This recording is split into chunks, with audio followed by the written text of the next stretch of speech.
Hello प्यारे बच्चों, आज के वीडियो में हम क्लास 8 के प्रश्न वाली 12.3 के क्वेश्चन हल करने वाले हैं, जो कि आपको एक सरल व साधारण भाषा में हम समझाएंगे और आपको अच्छी तरीके से समझने में आसानी होगी व आप कभी भी ऐसे क्वेश्चन को देखते ही हल कर पाओगे। तो बच्चों, आज के वीडियो में हम जानेंगे कि बहुपद का बहुपद से विभाजन किस प्रकार किया जाता है, अर्थात आपको भाग विधि बहुपद में सिखाने वाले हैं, जिसके माध्यम से आप एक बहुपद में दूसरे बहुपद का भाग देना आसानी से सीख जाएंगे। तो हम एक आसान तरीके से, बिल्कुल बेसिक तरीके से चलते हुए आज इन क्वेश्चन को हल करने वाले हैं। तो सबसे पहला क्वेश्चन हमारा रहने वाला है 28 अक्स के पावर 4 भाग 56 अक्स। तो सबसे पहले आपको क्या कर लेना है, सबसे पहले आप जो भिन्न के रूप में संख्याओं को लिखते हैं उसी प्रकार इनको लिख लेना है, अर्थात बट्टे के रूप में इसको लिख लेना है। देखिए कैसे आपको लिखना है 28 अक्स के पावर 4 और इस भाग का मतलब होता है कि ये संख्या इसके बट्टे में है, अर्थात इसके भाग में है, तो बटा 56 अक्स। सबसे पहला काम आपका यही रहने वाला है कि जो भी आपके पास भाग के बाद में जो संख्या दी गई उसको बट्टे के रूप में लिख लें। अब आप क्या करें कि जो आपके पास अंकीय संख्या है 28, इसको अलग लिख लें और जो आपके पास बीजीय पद है इसको अलग लिख लें, क्योंकि ये इससे गुणा ही हो रहा है। इसी प्रकार आप हर वाली संख्या को भी ऐसे ही लिखें, अंकीय संख्या को अलग लिख लेते हैं और बीजीय संख्या को अलग लिख लेते हैं। ठीक है, ये आपका सेकंड काम रहने वाला है। अब आप क्या करें कि 28 के फैक्टर करने की कोशिश करें। ठीक है, तो आप यहाँ पे देखेंगे 28 के फैक्टर करें तो सबसे पहले इसमें 2 का भाग आसानी से चला जाता है और 2 का भाग लगते ही ये कितना हो जाता है, 14 हो जाता है। उसके बाद फिर से हम इसमें 2 का भाग लगाना चाहें 14 में तो फिर से आपको 7 मिलेगा, 2 सत्ते 14 और अंत में आपके पास 7 एक अभाज्य नंबर है, इसको ऐसे का ऐसा लिख दे। ठीक है, मैंने यहाँ पे कुछ नहीं किया, सबसे पहले 28 में 2 का भाग लगाया, उसके बाद 14 है तो 14 में फिर से 2 का भाग लगाया और उसके बाद 60 को 7 ही लिख दिया, क्योंकि 7 एक अभाज्य नंबर होता है। तो आपको इसके जो गुणनखंड है, जो फैक्टर है, वो 2 गुणा 2 गुणा 7 के रूप में मिले। ठीक है, इसी प्रकार आप क्या करें, 28 के फैक्टर करें। क्या करें, 28 के फैक्टर करें। अब 28 को आप क्या करेंगे, 2 से डिवाइड करेंगे तो आपको 28 मिलेगा। उसके बाद 28 किया तो अभी आपने जो फैक्टर किए हैं 2 गुना 2 गुना 7 यही मिलेगा आपको, तो आप यहाँ पे लिख सकते हैं 2 गुना 2 गुना 7। ठीक है प्यारे बच्चों, अगर आप इसको ऐसे ना करना चाहो, अगर आप इसको डायरेक्ट करना चाहो तो आपको 28 का पहाड़ा आना आवश्यक है, क्योंकि 28 एकम 28 और 28 दूना 56 ऐसे भी इसको काटा जा सकता है। लेकिन प्यारे बच्चों, अभी कोई आवश्यक नहीं है कि सभी को 28 का पहाड़ा आए, इसलिए आप यहाँ पे फैक्टर करने के लिए आसान तरीके का उपयोग करें। और आगे आपके पास यहाँ पे क्या है, अक्स की पावर 4 है और यहाँ पे अक्स की पावर 1 है, तो ऐसे का ऐसा इसको लिख दें। अब जो संख्या यहाँ पे कट रही है इसको काट दें। देखिए 7 से 7 निकल रहा है, ये वाले 2 से ये वाला 2 निकल जाएगा और ये वाला 2 से ये वाला 2 निकल जाएगा। इसका मतलब हर में आपके पास 2 रहने वाला है और मल्टीप्लाई अक्स रहने वाला है और ऊपर अक्स की पावर 4 रहने वाला है। तो आप यहाँ पे लिखें अक्स की पावर 4 बटा 2 गुणा अक्स। अब आपके पास और कोई संख्या कटने वाली है, बिल्कुल कटने वाली है। आप यहाँ पे देखेंगे मैं अक्स के पावर 4 को अक्स के पावर 3 गुणा अक्स भी तो लिख सकता हूं। ठीक है, और बट्टे में आपके पास क्या है, 2 गुणा अक्स। तो इस प्रकार क्या रहेगा, इस वाले अक्ष से ये वाला अक्ष निकल जाएगा और आपके पास फाइनल आंसर क्या रहेगा, अंश में तो आपके पास अक्ष के पावर 3 रह जाएगा और भाग लग जाएगा 2 का।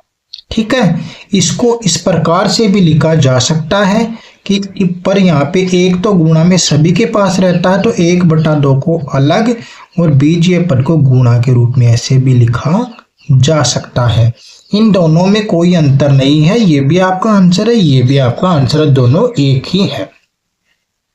तो इस प्रकार आपको स्टेप वाइज स्टेप आपको हल करना है। चलिए दूसरे नंबर का क्वेश्चन अपना क्या कहता है, देखिए वही प्रोसेस करना है। सबसे पहले आपको क्या लिख लेना है, बट्टे के रूप में लिख लेना है -36 y के पावर 3 और भाग अर्थात बटा 9 y², ऐसे का ऐसा आपको लिख लेना है। उसके बाद देखिए मैंने बताया अंकीय पदों को अलग कर लें, तो 36/9 इसको अलग लिख लें और ये गुणा के रूप में ऐसे भी लिख सकते हो, y के पावर 3 है अंश में और हर में कितना है, y के पावर 2 है, ऐसे कैसा इसको लिख लें।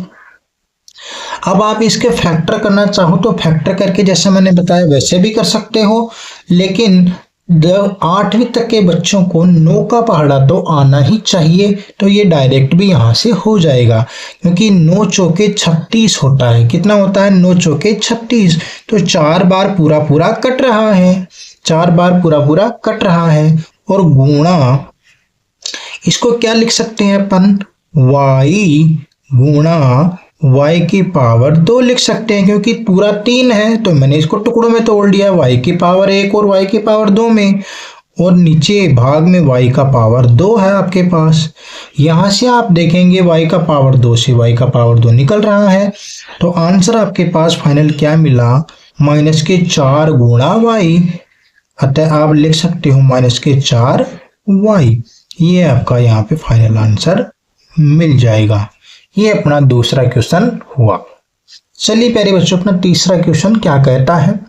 आई होप आपका वीडियो अच्छा लगे और आपको समझ में आ रहा हो, तो प्यारे बच्चों चैनल को सब्सक्राइब अवश्य कर लें और ज़्यादा से ज़्यादा लाइक करें और एक प्यारा सा कमेंट अवश्य करें कि आपको कितना समझ में आ रहा है और इस वीडियो में आपको और क्या अच्छा करवाया जा सकता है, आप भी अपने सुझाव दें। देखिए तीसरा नंबर का क्वेश्चन हमारा क्या कहता है, 66 p²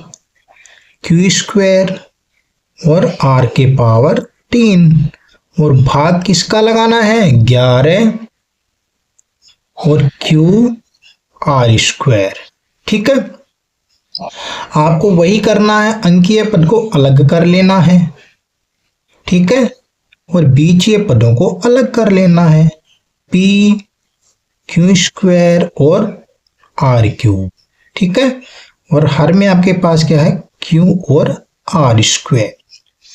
ठीक है, यहाँ पे आपके पास 11 का पहाड़ा आता है तो आप सीधा कर सकते हैं, 11 6 66। अगर नहीं आ सकता है तो आप पहले फैक्टर कर लें, यहाँ पे आप 2 का भाग लगाएंगे, उसके बाद आपको 33 मिलेगा, उसके बाद 11 का भाग लगाएंगे तो 3 मिलेगा। ठीक है, ऐसा भी आप कर सकते हो। अब नॉर्मली 8वीं तक के बच्चों को 11 का पहाड़ा तो आता है, तो 11 6 66, तो आप ऐसा सीधा करें यहाँ पे। ठीक है, उसके बाद आप देखें कि आपके पास p अंश में है लेकिन हर में नहीं है, तो आप ऐसा कैसा लिख दें, और q² है आपके पास और r³ आपके पास है। हर में आपके पास देखिए p नहीं है तो p ऐसे कैसा रहने दें, q आपके पास है तो रखें और r आपके पास है तो आप r² रखें। जो कट रहा है उसको काट दें। देखिए q से 1 घात कट जाएगा, इसका मतलब q का 1 तो बचेगा। r² से आपके पास 2 कट जाएगा, इसका मतलब 1 तो बचेगा यहाँ पे। तो आप लिखेंगे 6 गुणा p, q का 1 पावर बच रहा है और r का भी 1 पावर बच रहा है, इसका मतलब 6pqr आपका यहाँ पे फाइनल आंसर रहने वाला है। अब देखिए प्यारे बच्चों अपन चलते हैं बच्चों नंबर 4 का क्वेश्चन हमारा क्या कहता है, 34 अक्ष की पावर 3 y³ z³ भाग लगाना है 51xy² और z³ का। तो आपको वो का वही भिन्न के रूप में इसको लिख लेना है 34 x के पावर 3 y का पावर 3 z का पावर 3 और भाग लगाना है आपको 51xy² और z³ का। ठीक है, अंकीय पदों को अलग लिख लें 34/51 और x का पावर 3 है, y का पावर 3 है और z का पावर 3 है। x के नीचे x लिखें, y के नीचे y लिखें और z के नीचे z लिखें। अब आप यहाँ पे क्या करें, इसके गुणनखंड करें। देखिए 2 का भाग लगाएंगे तो आपको 17 मिलेगा और 17 एक खुद क्या है, अभाज्य नंबर है, तो इसके फैक्टर इतने ही होंगे 2 गुना 17 के रूप में। यहाँ पे आप करेंगे तो 2 का भाग तो लगेगा नहीं, यहाँ पे आपको क्या मिलेगा, 3 का मिलेगा। तो 3 का लगाएंगे तो आपको 3 एकम 3 मिलेगा और 3 साते 21 अर्थात 17, तो 17×3 = 51, सीधा यही आपको मिलेगा यहाँ पे। और गुणा, यहाँ पे जो कट रहा है उसको काट दे, एक घात यहाँ पे कटेगा, इसका मतलब 2 शेष रह जाएगा, 2 घात कटेगा तो 1 रह जाएगा और यहाँ पे भी 3 है, यहाँ पे भी 3 है, तो ये तो एक बार पूरा कट जाएगा। तो यहाँ पे आपके पास बचेगा x का पावर 2 y का पावर 1। ठीक है, अब देखिए 17 से 17 निकल रहा है यहाँ पे, तो आपके पास यहाँ पे फाइनल बचेगा 2/3 x² और y, ये आपका फाइनल आंसर रहेगा। अब देखिए हमारा 5वां क्वेश्चन हमें क्या कहता है कि 12 a के पावर 8 और b के पावर 8, इसमें आपको भाग लगाना है -6 a के पावर 6 और b के पावर 4 का। वही आपको अंकीय पदों को अलग कर लेना है, तो मैंने अंकीय पद अलग लिख दिए और बीजीय पदों को अलग लिख देना है। ठीक है, तो b का पावर 8 और b का पावर 4। यहाँ पे देखिए 3 से निकल रहा है, 3 चौके 12 और 3 दूना 6। ठीक है, उसके बाद फिर से कटेगा आपके पास 2 दूना 4, तो -2 आपको मिलेगा यहाँ पे।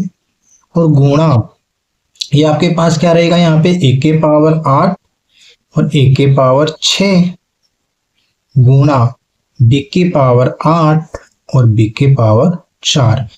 अब जो बीजीय पदों में घात कट रहा है इसको काट दे। देखिए यहाँ पे 6 है तो 6 निकल जाएगा, 2 शेष रह जाएगा। यहाँ पे 4 है तो 4 कट जाएगा और 4 रह जाएगा। तो आपके पास यहाँ पे मिलेगा a का पावर 2 और b का पावर 4। तो जो फाइनल आंसर है वो मिलेगा -2 a² और b के पावर 4। ठीक है प्यारे बच्चों, ये था आज का हमारा वीडियो। पहला क्वेश्चन कंप्लीट है। नेक्स्ट वीडियो में हम क्वेश्चन नंबर 2 करेंगे। आज का वीडियो आपको कैसा लगा कमेंट करके अवश्य बताएं। धन्यवाद।